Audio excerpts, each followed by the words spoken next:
Students, first of all there is play button. When you click on this button, it will start your lesson.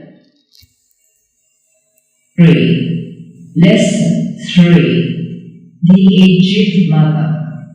Pre-reading. Dictionary reference. Learning new words. Activity 1. Look up the following words. The next is translate word. Whenever you want to translate any word, you have to select one word.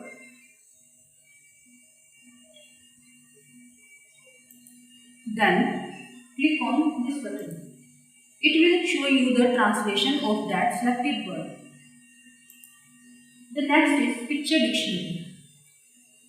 You have to select one word, like I am going to select the word mountain. Then click on this button. It will show you the picture of that selected word. You can see the picture of mountain.